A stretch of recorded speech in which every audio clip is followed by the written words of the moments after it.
Buenos días, muchas gracias por estar acá. Muchas gracias por estar acá. Soy medio afónico.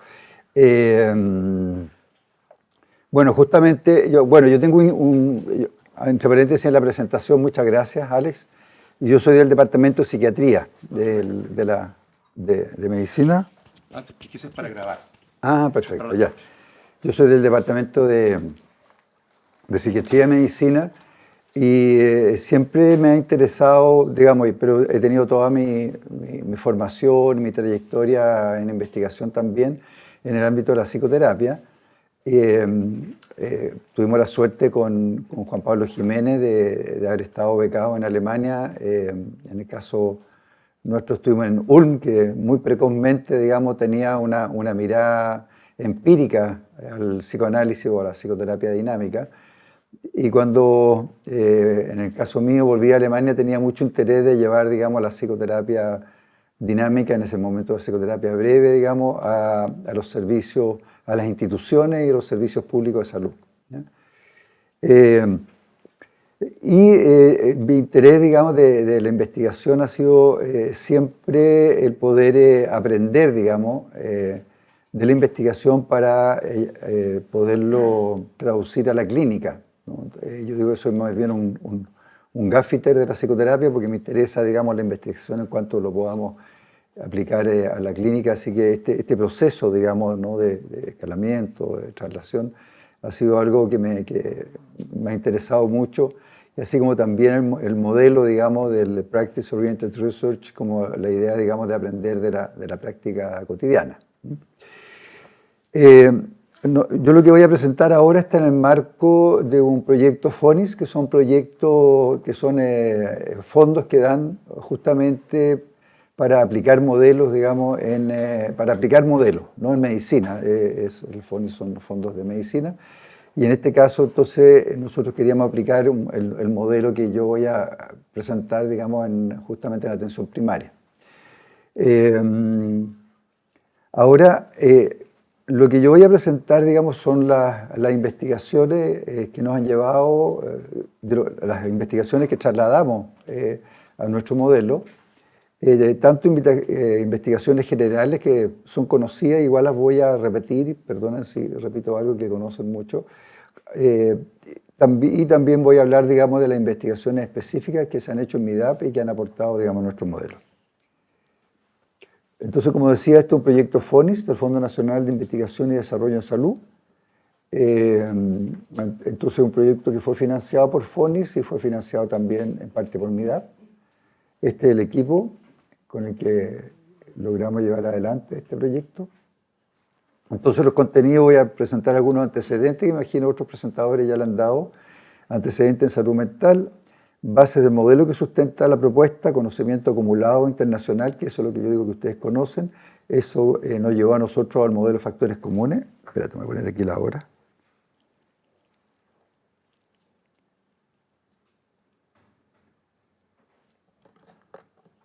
A adoptar el modelo de factores comunes. Ahí voy a presentar las investigaciones de MIDAP, los perfiles analíticos, introductivos, y los estudios en estructura de personalidad. Voy a dar una síntesis de los trabajos de MIDAP. Y después voy a presentar una tesis de doctorado que fue un insumo muy importante de Karina Zúñiga, que es una investigación cualitativa, que es la voz de los protagonistas, que son entrevistas en profundidad que hizo a pacientes que estaban consultando en instituciones, en atención primaria, que tenían experiencia en atención primaria, en psicólogos que trabajaban en instituciones de atención primaria y expertos. Voy a decir dos palabras de la investigación compleja y después voy a presentar muy brevemente la investigación propiamente tal y cuáles son los productos de esta investigación. Entonces, como ustedes ya han escuchado, digamos, la depresión es un importante problema de salud pública en Chile. El manejo fundamentalmente es en APS, o sea, el tratamiento de los cuadros leves, moderados y graves se hacen en APS. Y el modelo que propone las guías clínicas incluyen 12 sesiones de psicoterapia, ¿no? Las guías clínicas del Ministerio de Salud. Ahí hay una contradicción porque, digamos, sugiere 12 sesiones de psicoterapia en atención primaria, pero la prestación psicoterapia no existe en atención primaria. Entonces ahí hay un zapato chino, digamos, ¿no? Hay un importante rol de los psicólogos. Los psicólogos son los profesionales en cantidad que más se han contratado en salud pública, en la salud mental. Los psicólogos tienen diferentes orientaciones, diferentes niveles de formación, pero la mayoría de ellos no reciben una formación de lo que es atención en atención primaria, ¿no? Nosotros hemos planteado la crítica, y con Alex también en su momento, digamos, de que la formación que se hace es una formación para atender en consulta privada, pero no para atender en salud pública. Por lo tanto, se ha visto en distintas investigaciones que los psicólogos y los profesionales tienen déficit en competencia y aplicabilidad de la guía clínica para el tratamiento de la depresión. Hay déficit en tratamiento estandarizado y que los psicólogos no se encuentran, los clínicos en general en atención primaria no se encuentran, digamos, con depresiones, ¿no? Sino que se encuentran con pacientes complejos, ¿no? Son pacientes complejos que tienen depresión y muchas cosas más, ¿no? Entonces hemos ido acuñando una forma de entender la depresión compleja acá en MIDAP que voy a contar en un momento más. El modelo se basa en esos tres pilares: los resultados de la investigación empírica, donde está esta investigación cualitativa que voy a comentar, el conocimiento acumulado internacional, que todos conocen, nuestras investigaciones de MIDAP. Esta forma de leer la investigación nos lleva a nosotros al modelo de factores comunes, y también la experiencia de la unidad de psicoterapia, que es una unidad que ya tiene sus años, casi 25 años, y que hemos ido acumulando experiencia, que es un centro que está aquí cerquita, a una cuadra que adentro del campus, que es una unidad de psicoterapia, y nosotros muy precozmente empezamos a levantar datos, ¿no?, de nuestras atenciones ahí. Ahí hay un aprendizaje sin ponerle en ese entonces el nombre de Practice Oriented Research. Estábamos haciendo Practice Oriented Research, ¿no?, en que hacíamos seguimiento de los pacientes con el OQ, hacíamos seguimiento de las indicaciones, hacíamos seguimiento de lo que les indicamos y de cuánto se quedaban los pacientes realmente. Entonces voy a decir algunas cosas, digamos, del conocimiento acumulado internacional, ¿cierto?, que todos conocen. Ustedes saben, y los que no lo saben lo pueden anotar, ¿cierto?, que la psicoterapia es efectiva. Les cuento, les doy la buena nueva, ¿no? La psicoterapia es efectiva. Es más efectiva que la noterapia, más efectiva que las situaciones placebo, y el tamaño del efecto es muy superior a la aspirina para prevenir el riesgo cardiovascular. Lo mismo ocurre en el paradigma de Practice Oriented Research, la aplicación rutinaria. Las terapias son efectivas a través de diferentes centros, también a través de diferentes países del mundo. Sus resultados perduran en el tiempo y puede ser efectiva en cortos periodos de tiempo. Una revisión sistemática, por ejemplo, de Flückiger, sobre 20 muestras de 8 países, el promedio de sesiones fue de 12,9 y la mediana de 8,21. En la unidad de psicoterapia que les comentaba, en la unidad de psicoterapia adulto, sobre 1.860 procesos se indicaron en promedio 13 sesiones, pero los pacientes se quedaban en promedio 10 sesiones, ¿no? O sea, los pacientes, digamos, entonces en instituciones se quedan incluso menos de lo que uno le indica, y eso que había un modelo, digamos, de atención breve. La alianza terapéutica, entonces, es un factor muy importante. Es curioso, me llamó con desesperación el Rodrigo Figueroa, que un colega que estaba a cargo de la asesoría en los áncoras, y me contaba que están haciendo asesoría en salud mental, obviamente, y que no tenía idea de lo que era la alianza terapéutica. Entonces me pidió con desesperación que le hiciera la presentación de alianza terapéutica, ojalá mañana, ¿no? En realidad, pues me llamó el lunes, pues, hoy estamos desesperados, no saben lo que es la alianza terapéutica. En salud mental, pero deben ser médicos generales y deben ser enfermeras. ¿No? Por eso publicamos el libro. Sí, pues, exactamente. Así que ahí se los voy a presentar. ¿No? La alianza terapéutica es predictora de buenos resultados también en la práctica rutinaria. La alianza sí predice por sí sola mejoría de los síntomas, especialmente en pacientes con problemas de personalidad. Y eso nosotros ya lo llevamos, digamos, en nuestro modelo, y nosotros planteamos, ¿no?, la frase de que la relación, sobre todo en pacientes difíciles, era una palanca de cambio, ¿no? Una palanca de cambio, en tanto también experiencia emocional reparadora. La diferencia entre terapeutas da cuenta de un 5 a 8% de la varianza en los resultados terapéuticos en la atención rutinaria. Las diferentes orientaciones teóricas de psicoterapia muestran equivalencia respecto a promover el cambio también en la práctica rutinaria una y otra vez, una y otra vez. Presentaron, me acuerdo, en un congreso del SPR, un estudio de miles de pacientes en Inglaterra, digamos, en que comparaban lo que se está haciendo hoy en día, que es prácticamente psicoterapia cognitiva, con un grupo igualmente grande de psicoterapia dinámica, no encontraron diferencia, ¿no? Eso se sigue repitiendo. La técnica específica parece explicar no más del 5 al 15% del cambio, siendo más importantes los factores comunes, motivación, alianza, características relacionales del terapeuta y del paciente, ¿no? Entonces, en ese sentido, un modelo de factores comunes explica mejor los resultados de la investigación empírica en psicoterapia que un modelo específico que asocie tipo de psicoterapia a categoría diagnóstica. Nosotros sí podríamos hablar de especificidad en otro sentido, ¿no? O sea, en la medida en que estamos pensando en una psicoterapia más de precisión, ¿cierto? Y de precisión a disfunciones específicas, podríamos estar de acuerdo que para ciertas disfunciones específicas hay cierta especificidad en alguna de las acciones terapéuticas que nosotros tomemos, ¿no? Pero no en cuanto a categorías diagnósticas.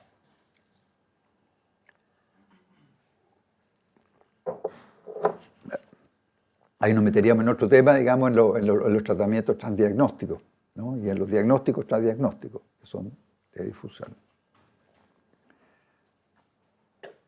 Por lo tanto, nosotros abrazamos el modelo de factores comunes, que dice que son componentes suficientes y necesarios de toda psicoterapia exitosa, y que incluye estos componentes: la existencia de una relación de confianza con carga emocional con una persona en función de ayuda.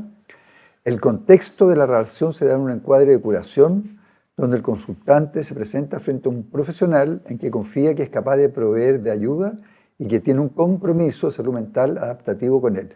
Este tema del compromiso, a nosotros se nos decantó en el trabajo que hizo Karina Zúñiga como un factor tremendamente importante para los pacientes, ¿no? El compromiso. Me toca hacer supervisión a los becados de psiquiatría, supervisión de psicoterapia. Ellos lo traen un poco, no sé si es porque vienen de provincia, algo traen, digamos que ya lo traen esto del compromiso, no hay que enseñárselo, ¿no? Pero cuando las personas vienen muy impregnadas de una mirada psicodinámica donde la neutralidad y la independencia del paciente, etcétera, lo traen como una forma de aproximación, los pacientes lo leen como falta de compromiso, ¿no? O sea, el paciente necesita sentir, ¿no?, que a ti te importa lo que a él le pasa. Y eso es parte del modelo de factores comunes. Existe una teoría que provee una explicación plausible de los síntomas y que prescribe procedimientos para resolverlos. Y esta teoría debe ser consistente con la visión de mundo y valor del consultante. Como alternativa, el terapeuta debe asistir al consultante a acordarlo, ¿cierto? Y esto tiene mucho que ver con el modelo, con la psicoterapia basada en la evidencia, ¿no? Con este modelo de tres bases, digamos, ¿no? Que una es justamente lo que uno va decantando la evidencia empírica, otra cosa es nuestra propia expertise, ¿cierto? Y otra cosa también son los valores y las preferencias del paciente, ¿no? Yo cuento siempre el caso de una señora de 70 años que una vez viendo un artículo en una revista sobre el abuso sexual de un padre a su hija, era una entrevista a la hija, ella se le cayó una cortina, la madre de ella estaba viva todavía, esto estaba ella almorzando con su madre, y se le cae la cortina, digamos, de cómo ella fue víctima de abuso sexual dentro de un sistema familiar perverso, ¿no? El papá era militar, tenía un ayudante militar, y ese ayudante militar era amante de la madre de la paciente, entonces para poder tener relaciones tomaban a la paciente, la llevaban de niñita y la llevaban a un cine, ellos se iban a un motel, la pasaban a buscar el cine, y después el padre, como esto lo sabía, golpeaba e insultaba a la niñita, ¿no? Acusaba a la niñita. Bueno, se le cayó esto y con una angustia totalmente desbordada, angustia, etcétera, etcétera. Yo le dije, mira, esto tan agudo, no sé si yo lo voy a poder ayudar, porque es mejor pensemos en MDR. Yo no hago MDR, pensemos en MDR, ¿no? Específico, ¿no? Diagnóstico, ¿no? Específico. Entonces me dijo, a ver, voy a ver. Ella era del área de salud, se metió y volvió a la sesión siguiente. Me dijo, no, me dijo, yo quiero conversar, ¿no? Y hicimos juntos la intervención en crisis vulgares que nosotros hacemos acá, que tenemos en el modelo de 6 a 8 sesiones, la paciente salió perfectamente adelante. Digamos, entonces, eso tiene que ver con las preferencias y la especificidad, ¿no? Entonces, que la indicación es una indicación negociada, ¿cierto? Un trade-off ahí, una indicación negociada con la paciente. La investigación vamos a meter un poquito en un berenjenal porque MIDAP es muy productivo, ¿no? Entonces, MIDAP se basa, digamos, el modelo que tiene para mirar la depresión, como ustedes saben, en la multidimensionalidad de la depresión y este concepto de depresión compleja.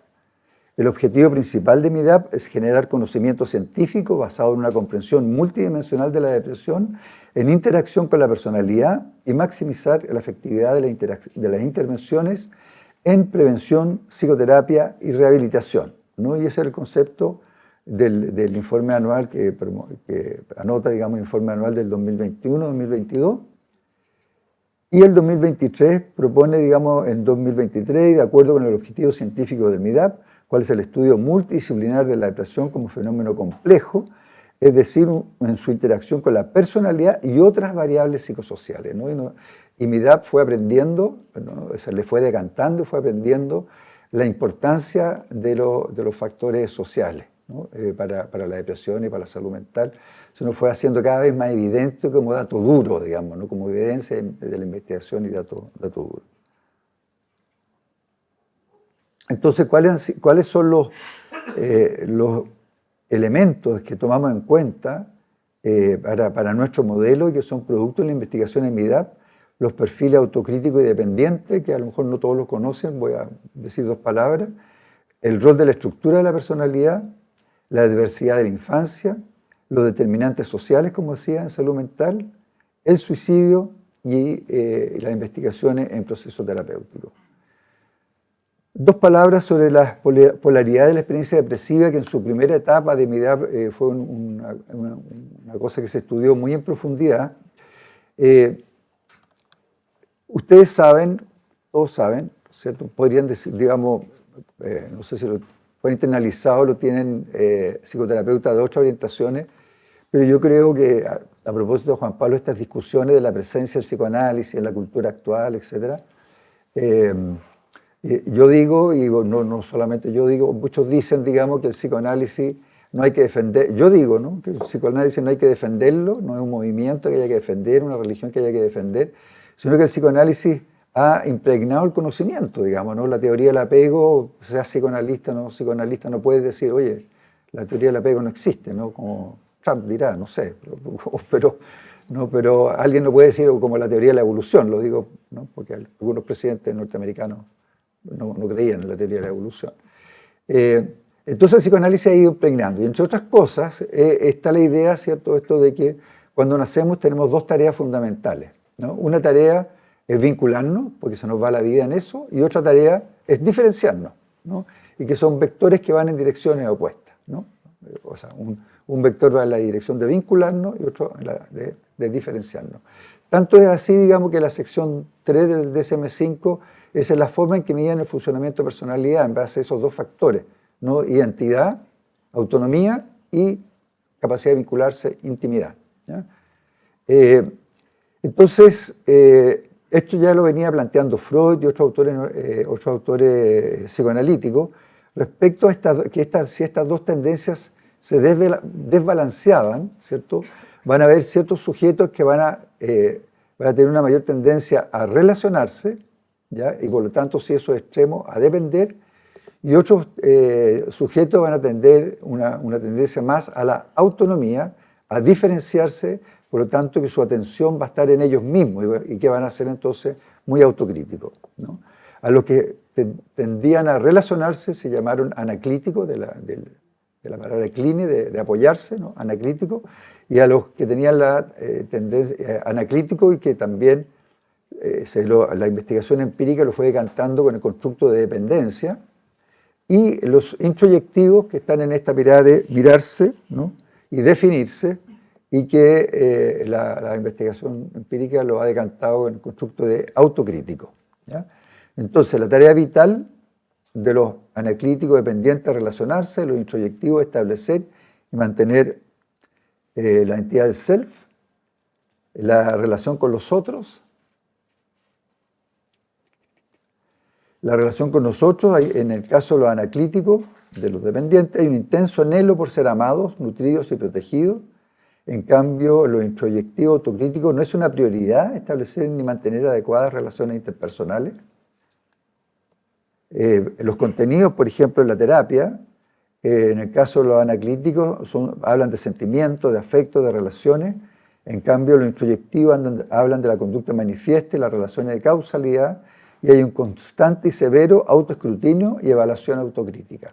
Y estos sujetos no son solamente muy autocríticos, sino que también son muy críticos, ¿no? Lo que plantea un desafío para la alianza terapéutica. ¿Cuál es el estresor que provoca depresión? En los anaclíticos, obviamente, va a ser la separación, la pérdida, el duelo, el rechazo, y en los introyectivos, el fracaso, la humillación, la herida de la autoestima, ¿no? Ahora me acaba de consultar un paciente de 74 años, hijo de empresario, hermano de empresario, y él empresario, y quebró su empresa hace 3 años y está con una depresión intratable, digamos, y con ideación suicida muy fuerte, muy severa, ¿no? Que frente al fracaso no se lo puede bancar, ¿no? No está en la ruina porque la familia ha tenido lucas, qué sé yo, pero él tiene, bueno, como parte de la depresión tiene fantasías de ruina, ¿no? Y le cambia los medicamentos para allá, entonces le propusieron, ¿y por qué no probáis psicoterapia, no? Entonces ahí me llegó a ver. Entonces se definen los anaclíticos, como decía, por la dependencia, y los introyectivos por el perfeccionismo autocrítico. Y si ustedes piensan en pacientes, ¿no? Claramente, o piensan en ustedes mismos, si yo soy más bien introyectivo, soy más bien anaclítico, les va a quedar claro. Hay un instrumento que se llama el DEQ, y con el DEQ, el Depressive Experience Questionnaire, con el DEQ nosotros podemos, según el puntaje, definir si la persona tiene un funcionamiento más bien anaclítico y más bien introyectivo.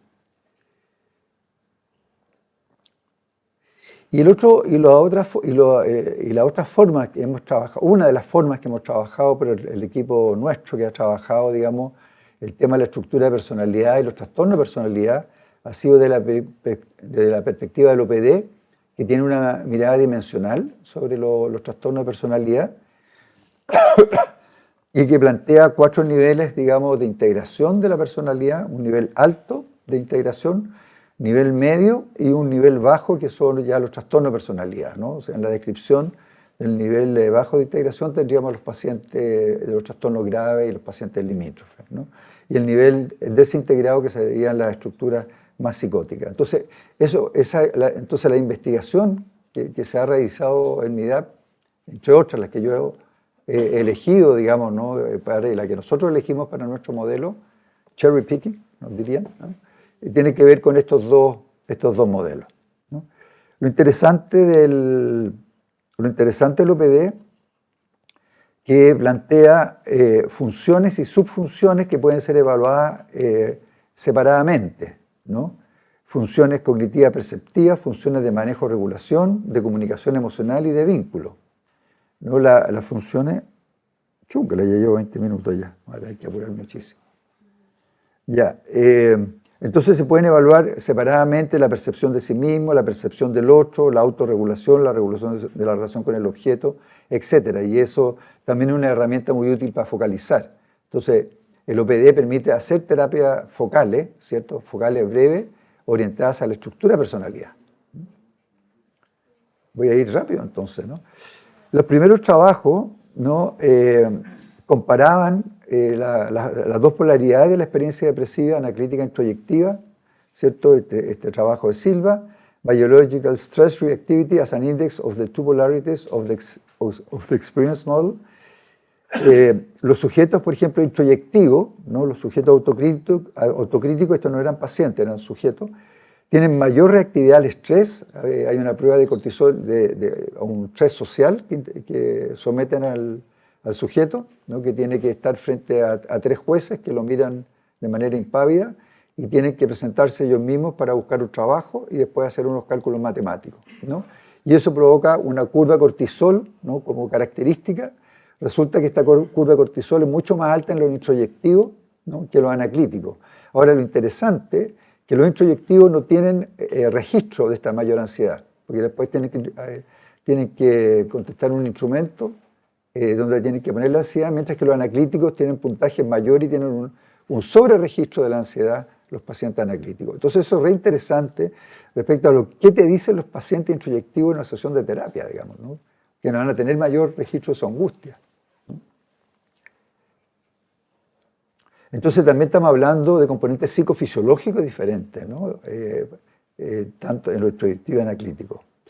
Estilo de personalidad dependiente y autocrítico, desempeño cognitivo y sintomatología depresiva, que los sujetos introyectivos tienen menor rendimiento en las pruebas de ejecución y discriminación y en tareas de mentalización. Cuando se comparan entonces los sujetos introyectivos y anaclíticos, los introyectivos tienen menos empatía para poder leer esta prueba de Reading the Mind in the Eyes, ¿no? En la intervención grupal en embarazada, los anaclíticos responden mucho mejor que los introyectivos a las intervenciones, ¿no? Prácticamente no responden. Aquí hay un cruce en este trabajo de Dagnini y colaboradores, hay un cruce de dimensiones de la experiencia depresiva y funcionamiento estructural que hay en la base de la heterogeneidad de la depresión. Entonces, lo que se vio ahí, que a peor funcionamiento estructural, mayor sintomatología depresiva, y que la autocrítica fue la dimensión que más relacionó con bajo funcionamiento estructural, y la correlación entre autocrítica y síntomas depresivos fue mayor en pacientes con peor funcionamiento estructural. En este otro trabajo nosotros intentamos ver cuáles eran específicamente las disfunciones de la personalidad de los pacientes autocríticos, o sea, nos metíamos dentro, digamos, los pacientes autocríticos, cómo funcionaba su estructura versus los pacientes anaclíticos, ¿no? Entonces, una mayor autocrítica se asoció con puntuaciones más altas de la depresión. Además, al comparar nuestras clínicas y no clínicas, estas últimas mostraron menos autocrítica, las no clínicas, y el funcionamiento autocrítico se asocia además con niveles menos integrados de estructura y más síntomas depresivos. En este funcionamiento subyacen vulnerabilidades en las capacidades de la regulación de las relaciones objetales y el vínculo con los objetos internos. Y eso es intuitivo, digamos, ¿no?, que los pacientes más autocríticos tienen menos objetos buenos, por así decir, que los puedan ayudar y consolar desde adentro, ¿no? Van a tener lo que llamábamos antes, digamos, un super yo sádico. Impacto de la personalidad del estilo depresivo en los resultados psicoterapéuticos, ¿no? Esto me voy a pasar más rápido. Autocrítica en pacientes con depresión y repercusión en el abandono de las psicoterapias breves, explorando el rol mediador de la alianza terapéutica y el rol moderador de la edad de los pacientes. Eso es súper importante porque vimos y comprobamos una vez más que los pacientes introyectivos, autocríticos, abandonan las terapias, ¿no? Entonces eso nosotros lo incorporamos a nuestro modelo en que los terapeutas pudieran leer si tenían al frente un paciente autocrítico, porque tenían que irse con pies de plomo respecto a la alianza terapéutica, ¿no? Porque ese paciente probablemente podía abandonar en cualquier minuto, porque internamente le hizo una crítica al terapeuta y no volvió más, ¿no?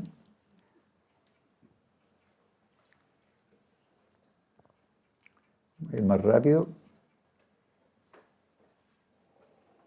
Aquí en un trabajo de revisión de Alex, ¿ven?, ¿cierto?, acuña y define, digamos, lo que nosotros vamos a trabajar después como depresión compleja.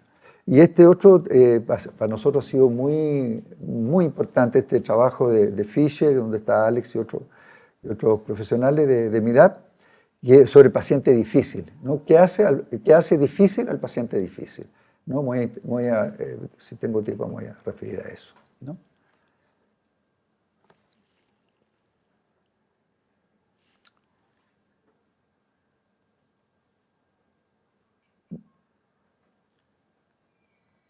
Ya, esto voy a ir más rápido por esto. Bueno, después viene todo, digamos, las investigaciones sobre adversidad en la infancia, ¿no? Y cómo la adversidad en la infancia, primero la tremenda prevalencia, ¿no? Es una prevalencia alta, o sea, hay distintos trabajos, distintos grupos acá en Chile que se meten a investigar, a trabajar sobre pacientes depresivos a nivel de salud pública y la prevalencia es altísima, ¿no? Ahí tiene un trabajo de Gloger es 68%, no sé Juan Pablo si tú tienes datos, ¿no? Pero al 70. hasta el 70, claro. Es altísima, ¿no? Los trabajos de la Verónica Vitriol en Curicó, la Universidad de Talca también, ¿no? Son altísimas. Entonces, nosotros lo incorporamos a nuestro modelo. Piensen ustedes que nuestro modelo es de atención primaria, ¿no? Y así todo, nosotros incorporamos la exploración y lo que llamamos la entrevista terapéutica de la adversidad de la infancia, ¿no? La entrevista terapéutica de la adversidad de la infancia, que es un concepto que traemos de la Verónica Vitriol, ¿no?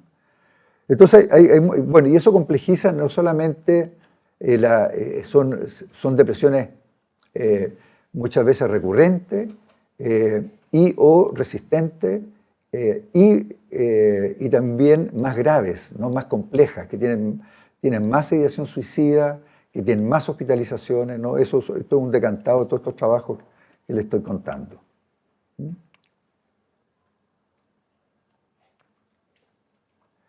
En los determinantes sociales, salud mental, yo creo que esto sí lo escucharon, ¿cierto? Los determinantes socioeconómicos y las brechas de género en los síntomas depresivos. La prevalencia de síntomas depresivos fue de 23% en las mujeres y de 13,4% en los hombres. Se observó una gradiente socioeconómica en la distribución de los síntomas depresivos, ¿ya? Mientras más pobres, más síntomas. Esta gradiente era más pronunciada en las mujeres que en los hombres, o sea, mujer pobre, más riesgo de hacer depresión. Bueno, la importancia de la alianza terapéutica ha sido muy estudiada, ¿ya? Y no solamente la existencia de la alianza, sino que la evolución de la alianza y las rupturas y reparaciones de la alianza. Ahí hay hartas investigaciones en MIDAP al respecto y que también trajimos, digamos, al molino de nuestro modelo.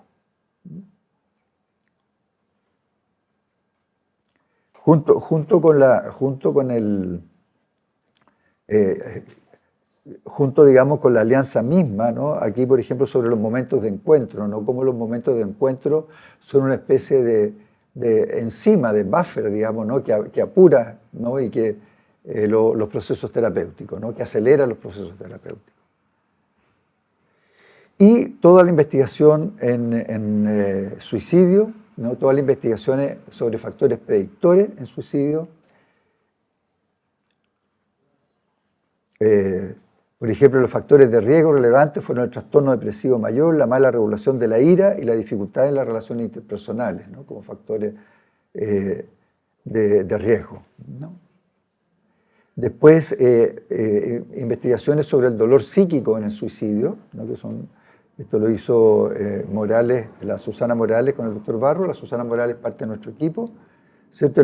Ahí ellos definen un estado, ¿no? De dolor psíquico y rasgo de dolor psíquico, ¿no?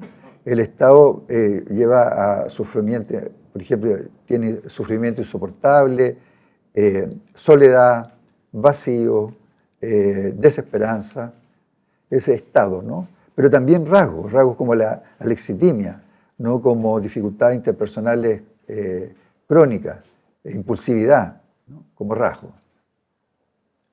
Y los procesos terapéuticos, ¿no? Como los procesos terapéuticos, lo que se aprende de los procesos terapéuticos, ¿no? Y qué es lo que cambia de la perspectiva de los pacientes. Y lo que cambia, por ejemplo, es una transformación que consiste en un aumento de la autoaceptación, del autoaprecio y una contextualización autobiográfica acompañada de un empoderamiento y sentido de agencia. Nosotros vimos, por estos trabajos, bueno, y el fracaso, ¿no? Lo que se aprende del fracaso, y lo que marca el fracaso es la desconfianza en el terapeuta, ¿no? O sea, un aspecto relacional, ¿no?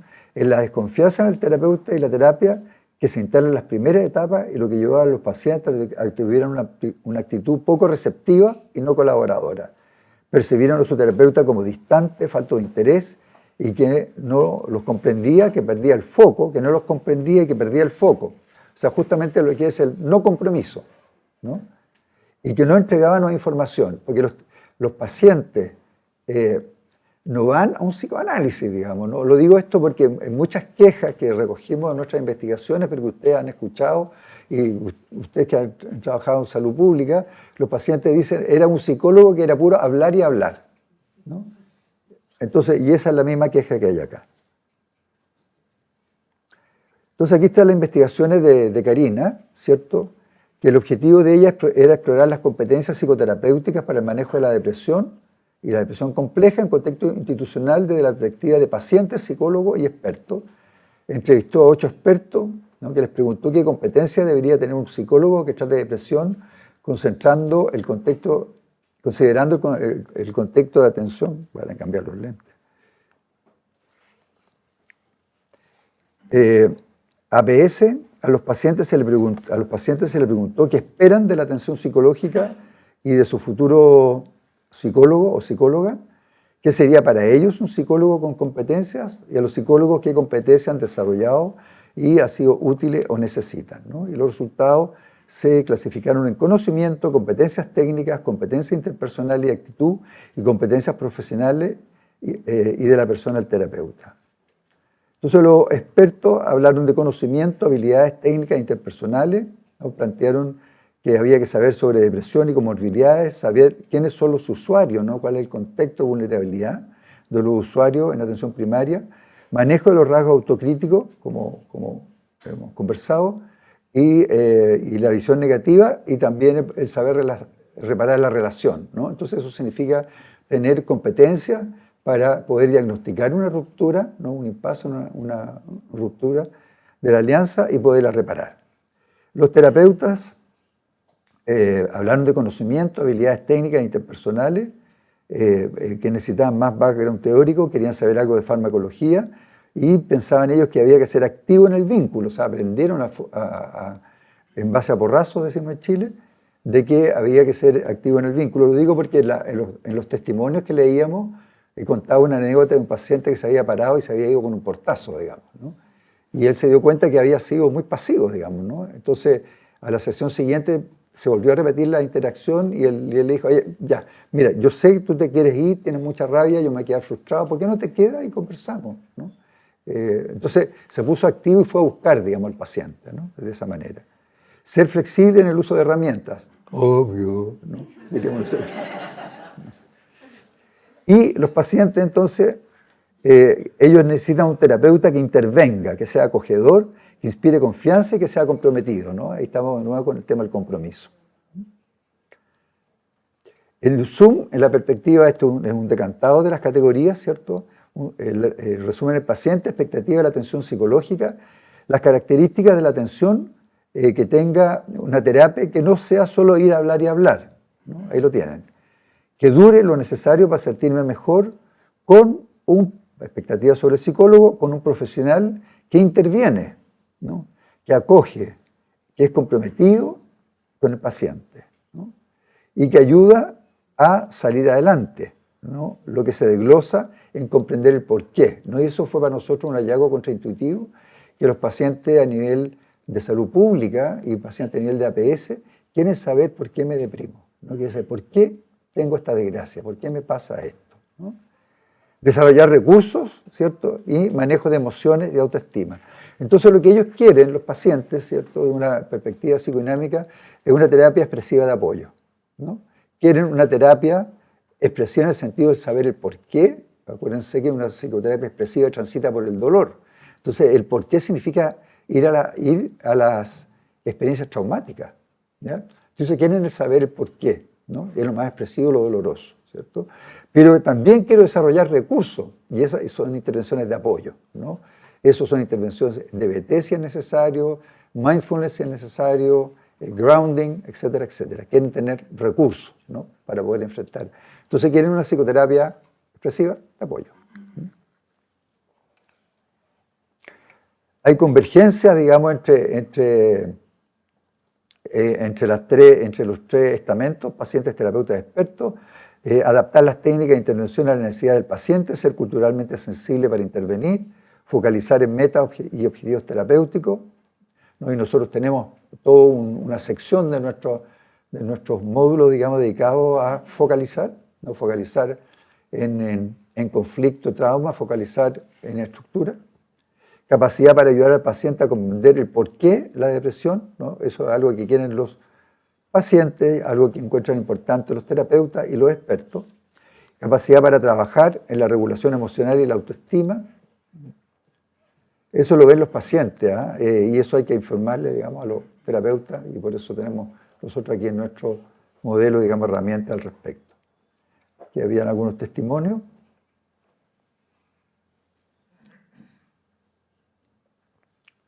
En el dominio competencia, ser activo, intervenir en la sesión, habilidad para construir y cuidar el vínculo, ser capaz de lidiar con sentimientos negativos en la contratransferencia, plantean terapeutas y expertos, ser acogedor, otra vez ser comprometido, ser flexible en el ejercicio profesional. Eso es para ellos novedad, digamos, ser flexible, porque no es lo que aprenden, pues, ¿no? O sea, lo que aprenden, yo cuando hago esta clase de otra manera, presento un pantallazo de la pantalla, la ficha clínica acá de San Joaquín, de una alumna magíster, del magíster clínico que hay acá en la Universidad en Psicología, y para resumirle, digamos, dice, bueno, entrevisté a la paciente, la ficha clínica, vimos por encima el motivo de consulta y le dije que eran 3 sesiones de estudio y 1 de evolución, ¿ya?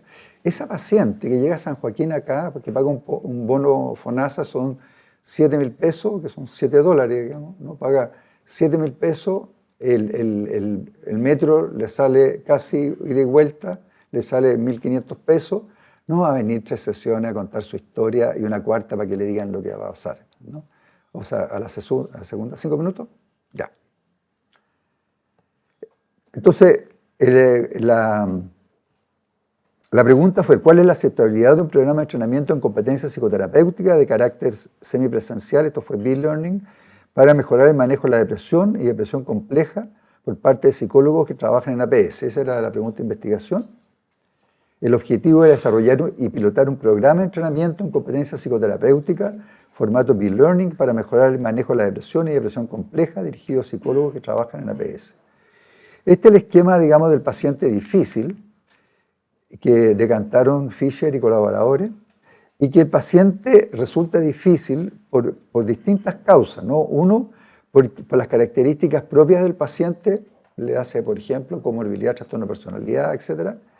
Por las actitudes negativas del paciente hacia la institución, el tratamiento y el equipo, son pacientes que vienen muy enrabiados, ¿no? Entonces, son pacientes también difíciles en el sentido.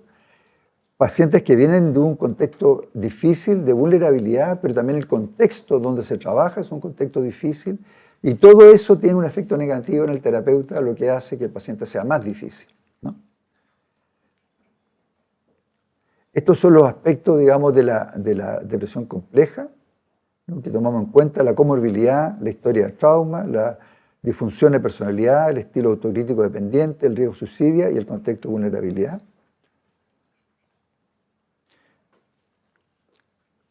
Los colores ahí no sé si se leen. Sí. Ya. Con esto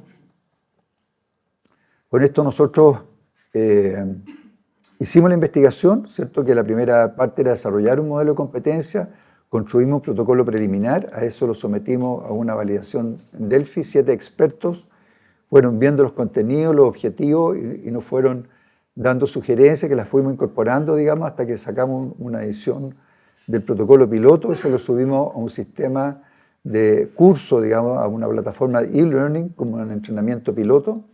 Ahí hicimos un estudio de aceptabilidad de eso y en el estudio de aceptabilidad surgieron nuevas sugerencias que incorporamos a los resultados del protocolo. Los contenidos, ustedes van a ver que los contenidos, espero que se lean, en los contenidos incluimos todo lo que hemos hablado, ¿cierto? El modelo, en el módulo 1, las bases del modelo, introducción a la depresión compleja. En el módulo 2, funcionamiento estructural de la personalidad, desde la perspectiva que les conté. Adversidad a la infancia. En el modelo 3, el foco terapéutico, intervención en crisis, estas intervenciones breves que les hablaba, de 6 a 8 sesiones. En el módulo 4, el aspecto de suicidio. En el módulo 5, la relación terapéutica y el fortalecimiento de la alianza, y ahí se enseña a diagnosticar la ruptura y a repararla. Y el módulo 5 que tiene que ver con toda la dimensión social, ¿no? Me voy a saltar. Nosotros con esto fuimos desarrollando, digamos, un modelo, ¿no? De que además estaba nuestra experiencia de haber formado unidades de psicoterapia breve en el Hospital Salvador, en el Hospital Psiquiátrico y después aquí en San Joaquín. Con eso sacamos distintas publicaciones. Salió nuestro FONIS. Con producto del FONIS tenemos un capítulo sobre estas cosas que hemos hablado en este libro de depresión y difusión de personalidad. Un libro excelente, se lo recomiendo. Toda la plata de la Geo Springer, así que estamos Y un libro que voy a mostrar un poquito. Bueno, y de ahí es nuestro curso online, que está disponible para ustedes. Estamos haciendo imparticiones por ahora una vez al año. Así que si se interesan, nosotros le podemos mandar información, que se llama Entrenamiento de Competencias para la Psicoterapia de los Trastornos Depresivos en Atención Primaria de Salud. Y con esta enseñanza y validaciones bajo el brazo, ¿cierto? Sacamos nuestro chiche, nuestro libro, herramientas psicoterapéuticas para el manejo de pacientes con depresión, y que en sus capítulos incluye lo mismo que conversamos hoy día. Muchas gracias.